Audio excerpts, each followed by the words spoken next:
Hi students, ഇന്നത്തെ ക്ലാസ്സിൽ നമ്മൾ കഴിഞ്ഞ ക്ലാസ്സിൻ്റെ കണ്ടിന്യൂഷനായിട്ട് മാനേജ്മെൻറ്റിൻ്റെ ലെവൽസ് ആണ് പരിചയപ്പെടാൻ പോകുന്നത്. പ്രീവിയസ് ക്ലാസ്സിൽ നമ്മൾ കണ്ടിരുന്നു 3 ലെവൽസ് ഓഫ് മാനേജ്മെൻറ്റ് ഉണ്ടെന്ന്. ഏതൊക്കെയാണ്? ടോപ്പ് മാനേജ്മെൻറ്റ് ഉണ്ട്, മിഡിൽ മാനേജ്മെൻറ്റ് ഉണ്ട്, ലോവർ ലെവൽ അല്ലെങ്കിൽ ഓപ്പറേറ്റീവ് മാനേജ്മെൻറ്റ് ഉണ്ട്. ഇന്ന് നമുക്ക് ഓരോ ലെവൽസ് ഓഫ് മാനേജ്മെൻറ്റിനെയും ഡീറ്റെയിൽ ആയിട്ടൊന്ന് പരിചയപ്പെടാം. ആദ്യം ടോപ്പ് മാനേജ്മെൻറ്റ്. എന്താണ് ടോപ്പ് മാനേജ്മെൻറ്റ്? ടോപ്പ് മാനേജ്മെൻറ്റിനെ ഒരു അൾട്ടിമേറ്റ് സോഴ്സ് ഓഫ് അതോറിറ്റി ആയിട്ടാണ് കാണുന്നത്. അതായത് ടോപ്പ് മാനേജ്മെൻറ്റിൽ ഉൾപ്പെടുന്ന എംപ്ലോയീസ്, അല്ലെങ്കിൽ എംപ്ലോയീസ് എന്ന് നമുക്ക് പറയാൻ പറ്റില്ല, ടോപ്പ് മാനേജ്മെൻറ്റിൽ ഉൾപ്പെടുന്ന വ്യക്തികൾ, അല്ലെങ്കിൽ ആ പർട്ടിക്കുലർ പോസ്റ്റുകൾ ഡെസിഗ്നേറ്റ് ചെയ്യുന്ന വ്യക്തികൾ. ഇപ്പോൾ നമ്മൾ ഇന്നലെ ടോപ്പ് മാനേജ്മെൻറ്റിൽ ഉൾപ്പെടുന്ന chief executive officers, general manager, executive committee, അല്ലെങ്കിൽ മാനേജിങ് ഡയറക്ടർ, അതും അല്ലെങ്കിൽ ചെയർമാൻ, ബോർഡ് ഓഫ് ഡയറക്ടേഴ്സ് ഒക്കെ ഇതിൽ ഉൾപ്പെടുന്നതാണ്. അപ്പോൾ ഇവരൊരു അൾട്ടിമേറ്റ് സോഴ്സ് ഓഫ് അതോറിറ്റി ആയിട്ടായിരിക്കും ഒരു എൻ്റർപ്രൈസിൽ വർക്ക് ചെയ്യുക. ആൻഡ് ഇവർ സർട്ടൻ ഗോൾസ്, പോളിസീസ്, പ്ലാൻസ് ഒക്കെ എൻ്റർപ്രൈസിന് വേണ്ടി സെറ്റ് ചെയ്യുന്നുണ്ടാവും. ആൻഡ് ഈ ഒരു ടോപ്പ് മാനേജ്മെൻറ്റ് കൂടുതലും പ്ലാനിങ് ആൻഡ് കോർഡിനേറ്റിംഗ് ഫംഗ്ഷനിലായിരിക്കും കൂടുതൽ കോൺസെൻട്രേറ്റ് ചെയ്യുക. ഇനി നമുക്ക് ഈ ടോപ്പ് മാനേജ്മെൻറ്റിൻ്റെ ഇമ്പോർട്ടൻറ്റ് ഫങ്ഷൻസ് എന്തൊക്കെയാണെന്ന് നോക്കാം.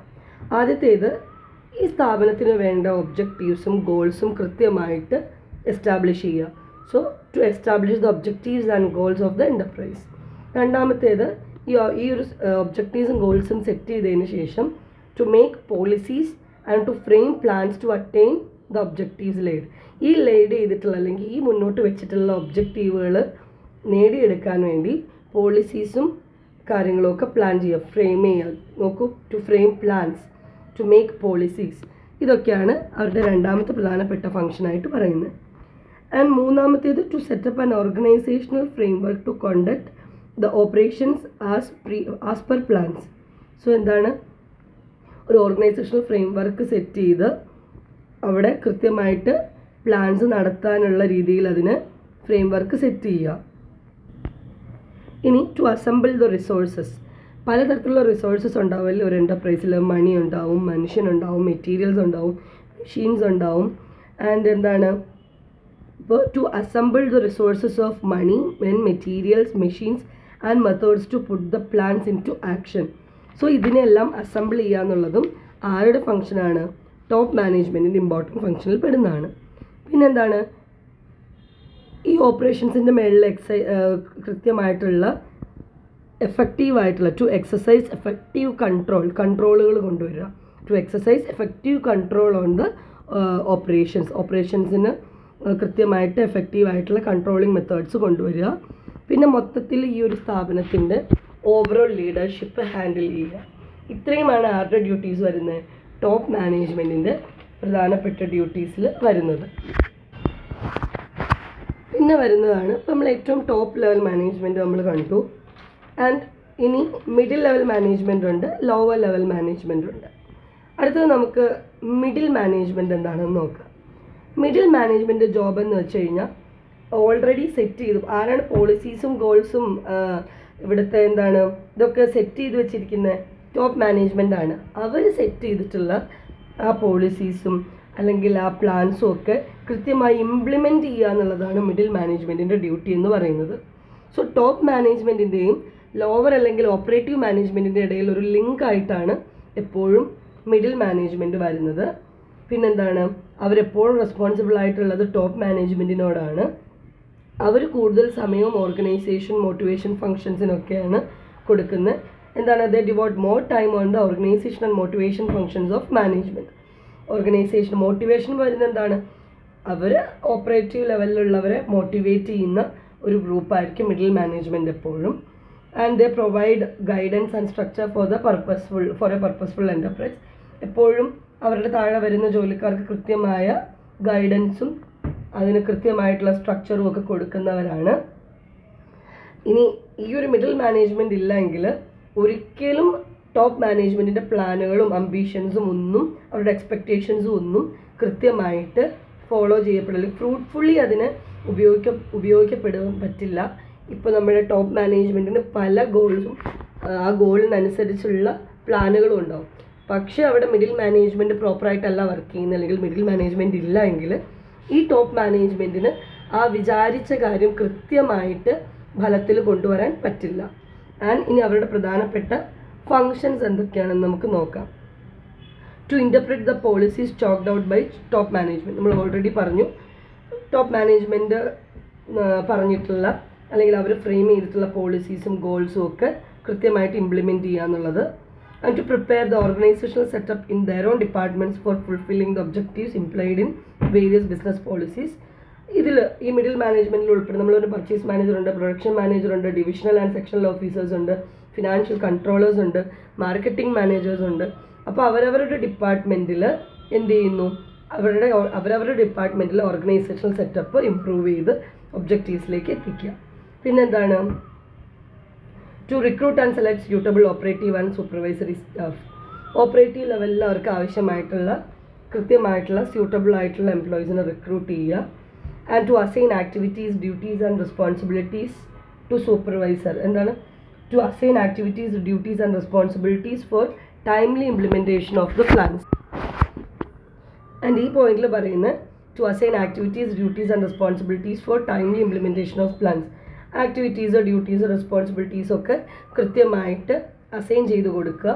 പിന്നെന്താണ്, to compile all the instructions and issue them to supervisor under their control. അവരുടെ കീഴിലുള്ള ആളുകൾക്ക് കൃത്യമായിട്ട് ഇൻസ്ട്രക്ഷൻസും കാര്യങ്ങളും കൊടുക്കുക. ഒരു പേഴ്സണലിനെ കൃത്യമായിട്ട് മോട്ടിവേറ്റ് ചെയ്യുക, അതുവഴി ഹയർ പ്രൊഡക്ടിവിറ്റി കൊണ്ടുവരിക.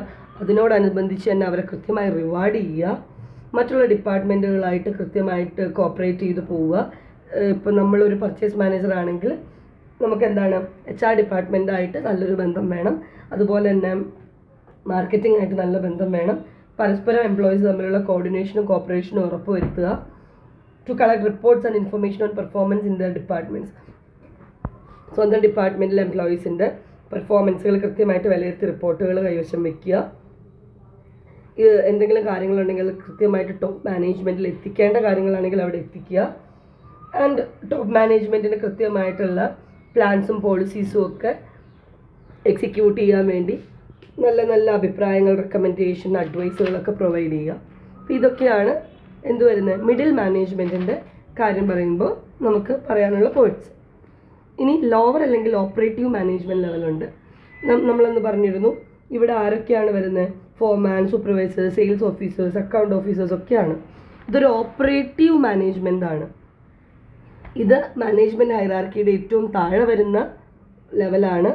ആൻഡ് ഇവിടെ എന്താണ്, actual operations are the responsibility of this level of management. യഥാർത്ഥ ഓപ്പറേഷൻസ്, ഒരു ടീം, ടോപ്പ് ലെവൽ മാനേജ്മെൻറ്റ് എന്ന് പറയുന്ന ടീം എന്ത് ചെയ്യുന്നു, പ്ലാൻസ് സെറ്റ് ചെയ്യുന്നു. സെക്കൻഡ് ലെവൽ ടീം അതിനെ ഇംപ്ലിമെൻറ്റ് ചെയ്യുന്നു, അതെങ്ങനെ നടപ്പിലാക്കാമെന്ന് കാണിച്ചു തരുന്നു.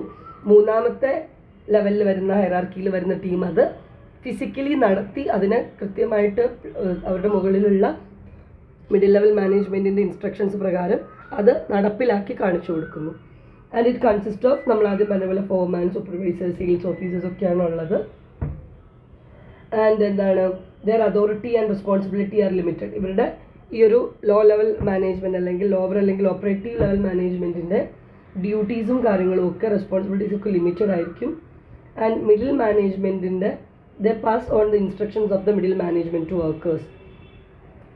അവർക്കും താഴെ വരുന്ന വർക്കേഴ്സ് കാറ്റഗറിയിൽ അവരെന്ത് ചെയ്യുന്നു, ഈ മിഡിൽ മാനേജ്മെൻറ്റിൽ നിന്നുള്ള കാര്യങ്ങളെല്ലാം കൃത്യമായിട്ട് എത്തിക്കുന്നു. And they interpret and divide the plans of the management into short range operating plans. അപ്പോൾ ഇവരെന്ത് ചെയ്യുന്നു, മാനേജ്മെൻറ്റിൻ്റെ പ്ലാനുകൾ ഷോർട്ട് റേഞ്ച് ആയിട്ടുള്ള ഓപ്പറേറ്റിംഗ് പ്ലാൻസ് ആയിട്ട് മാറ്റുന്നു. ആൻഡ് അവർ സംടൈംസ് അവരെന്ത് ചെയ്യുന്നുണ്ട്, ഡിസിഷൻ മേക്കിങ്ങിലും ഭാഗമാവാറുണ്ട്. ഇവരുടെ പ്രധാനപ്പെട്ട കാര്യം എന്ന് വെച്ച് കഴിഞ്ഞാൽ they have to get the work done through workers. വർക്കേഴ്സിലൂടെ കൃത്യമായിട്ട് വർക്കുകൾ നടത്തിയെടുക്കുക എന്നുള്ളതാണ് ഇവരുടെ പ്രധാനപ്പെട്ട ഡ്യൂട്ടി എന്ന് പറയുന്നത്. ഇവർ മറ്റുള്ളവർക്ക്, ഈ ലോവർ അല്ലെങ്കിൽ ഓപ്പറേറ്റീവ് മാനേജ്മെൻറ്റിലുള്ള എംപ്ലോയീസ് അവരുടെയും താഴെ വരുന്ന വർക്കേഴ്സിന് വർക്കുകളൊക്കെ അലോട്ട് ചെയ്ത് കൊടുക്കാറുണ്ട്. അവരുടെ പെർഫോമൻസ് ഇവാലുവേറ്റ് ചെയ്യാറുണ്ട്. എന്നിട്ട് അതിനെക്കുറിച്ചുള്ള റിപ്പോർട്ട് മിഡിൽ മാനേജ്മെൻറ്റിൽ കൊടുക്കാറുണ്ട്. And they are more concerned with direction and control function. നിങ്ങൾ ഓർത്തിരിക്കുക, ഓരോ ലെവൽസ് ഓഫ് മാനേജ്മെൻറ്റിൻ്റെ എന്തൊക്കെ ഫംഗ്ഷനാണ് ഇമ്പോർട്ടൻസ് കൊടുക്കുന്നത്. നമ്മൾ ആദ്യം ടോപ്പ് ലെവൽ മാനേജ്മെൻറ്റിൽ പറഞ്ഞു അവർ കൂടുതൽ സമയം പ്ലാനിങ് ആൻഡ് കോർഡിനേറ്റിങ്ങിനാണ് കൊടുക്കുന്നത്. When it comes to middle level management അവരെന്താണ്, അവർ കുറച്ചും കൂടി അവർ ഓർഗനൈസേഷൻ ആൻഡ് മോട്ടിവേഷനാണ് കൂടുതൽ ഇമ്പോർട്ടൻസ് കൊടുക്കുന്നത്. And when it comes to lower level management അവർ കൂടുതൽ സമയം എന്താണ് ദേ ഡിവോട്ട് അല്ലെങ്കിൽ അവർ they are concerned more with direction and control ഫംഗ്ഷനാണ്. ഈ 3 ലെവൽസ് ഓഫ് മാനേജ്മെൻറ്റും കൃത്യമായിട്ട് നോക്കുക. നിങ്ങൾ നിങ്ങളുടെ ടെക്സ്റ്റ് കൃത്യമായിട്ട് വായിക്കുക ആൻഡ് നോട്ട്സ് പ്രിപ്പയർ ചെയ്യുക. So thank you students.